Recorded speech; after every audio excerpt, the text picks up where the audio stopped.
আসসালামু আলাইকুম। আপনি সবাই কেমন আছেন? আমিও আল্লাহর রহমতে ভালো আছি। আমার ভিডিওটি কাছে কিংবা দূরে, দেশ কিংবা দেশের বাহিরে যারা দেখছেন তাদেরকে অসংখ্য ধন্যবাদ। এদিকে শাশুড়ি মা আমি ২৫০০ চলে যাচ্ছি সরকারি হাসপাতালে যাব বলে আজ। সকাল, সকাল ঘুম থেকে উঠেই রান্নাবান্না সেরে নিলাম। এই যে দেখেন পোলের গোড়ার ভিতরে উঠে পড়লাম। এদিকে দেখি খাল ভর্তি কচুরিপানা দিয়ে ভর্তি আরকি। এদিকে হচ্ছে ধানের জমিগুলা ছিল, সবগুলা ধান অনেক কষ্ট হয়েছে যেহেতু এতদিন ধরে বৃষ্টি ছিল। ওনাদের ধান পেকে জমিতে পড়েছিল। তো খুবই কষ্ট করে ধানগুলা লয়েছে। অনেকে এখনো ধান নিতাছে। যেহেতু রৌদ্র তার জন্য এত কষ্ট হয় নাই। আবার সকাল দিক দিয়ে রৌদ্র ছিল, এখন দুপুর থেকে বিকাল পর্যন্ত বৃষ্টি। কতদিন থাকে আল্লাহই জানে এই বৃষ্টি। যাই হোক, এখানে আসলে শিফামা বলে আম্মু ওই যে আম্মার বাড়ি। তো এখান থেকে ওর আম্মার ফুপু আম্মার বাড়ি দেখা যায়, ওরা হচ্ছে দাদি লাগে। তো আমরা হেরে চলে যাচ্ছি। তো এইখানে আসার পর আমার শিফামা বলতেছে আম্মু একটু ভিডিও করো পানিগুলা, তো একটু ভিডিও নিয়ে নিলাম। বাজার থেকে এই সাইড দিয়ে গেলে তাড়াতাড়ি হয়, জ্যামও পড়ে না। আসলে বাজার দিয়ে গেলে অনেক জ্যাম পড়ে, বসে থাকা লাগে। এই যে আমরা চলে আসলাম হাসপাতালে। এদিকে শিফার বুবু ধরে নিয়ে যাচ্ছে। তো আমি মাকে বলতেছিলাম মা আপনি গিয়ে টিকিটটা কেটে ফেলেন, আমি শিফাকে কোলে নিয়ে নিই। এদিকে আমার শিফাকে আমি কোলে নিয়ে নিলাম। তো এই যে ওষুধ নিয়ে এসে ২৫০০ নেমে পড়লাম আমরা। এদিকে দেখি একটা ভ্যানের ভিতরে আষাঢ়ি, অনেকগুলো আষাঢ়ি বেচা কিনা হচ্ছে। আসলে আমি আষাঢ়ি খেতে পারি না, আমার পেটে অনেক ব্যথা হয়।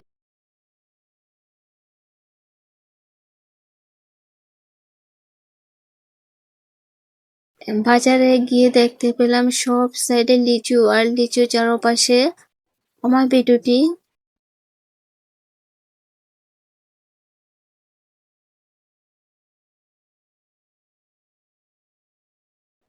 ভিডিওটি যদি ইউটিউব চ্যানেল থেকে দেখে থাকেন প্লিজ সাবস্ক্রাইব করে পাশে থাকবেন। আর পুরাতন আপু ভাইয়াদেরকে অসংখ্য ধন্যবাদ। এদিকে আমার শাশুড়ি মা পান নিতে চলে আসলো পানের দোকানে। এই দোকান থেকে আমার শাশুড়ি মা সবসময় পান কিনে থাকে। এখান থেকে আমরা বাকিও নিতে পারি অনেক সময়। এখানে আজই ৩০ টাকা বাকি থেকে যাব, পরে দিয়ে দিব। এখানে পান নিয়ে আসার পরে দেখি একটা পাগল লোক দাঁড়িয়েছে, আমার কাছে ভয় লাগতেছে। এই যে দেখেন আপনারা, এই যে পাগল লোক, চুল ভর্তি মাথা। তো একটু ভিডিও করে নিয়ে নিলাম।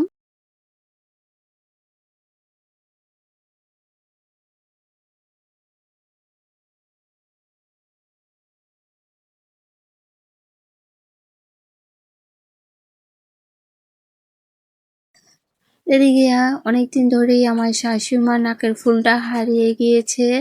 তো ভাবলাম যে একটা নাকের ফুল নিয়ে নেই। ঘরে একটা নাক ফুল আছে, আর একটু টুকরা, ছোট ছোট টুকরা স্বর্ণ ছিল, এগুলা দিয়ে নাক ফুলটা নিয়ে যাব। যেহেতু টাকা নেই, ওগুলা দিয়ে মিল করে নিয়ে যাব একটা নাক ফুল। তো শাশুড়ি মাকে বলতেছিলাম মা আপনি একটা পছন্দ করেন, তো মা বলতেছে যে না তুমি একটা পছন্দ করো, আমার কাছে ভালো লাগতেছে না। তো আমি একটা পছন্দ করে নিয়ে নিলাম মার জন্য। তো এই যে নাকফুলটা নিয়ে নিলাম, ফিটফাট করে দিবে এখন ওনারা। এটা কেমন হয়েছে আপনারা সবাই কমেন্টের মাধ্যমে জানাবেন। স্বর্ণের এত দাম কি বলবো। যাই হোক, ওনাদের কাছ থেকে সবকিছু দিয়ে আরো ১১০০ টাকার মতো পাবো। তো বলতেছিলাম যে ছোট্ট একটা নাকফুল দিয়ে দেন। তো এই যে দেখছেন গ্লাসের উপরে ছোট্ট একটা নাকফুল, এই নাকফুলটা ওনারা দিয়ে দিবে।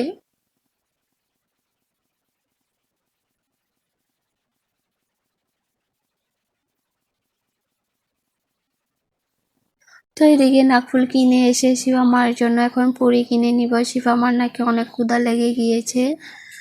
তো পুরি কিনে নিয়ে এখন অটোর ভিতরে উঠে পড়বো।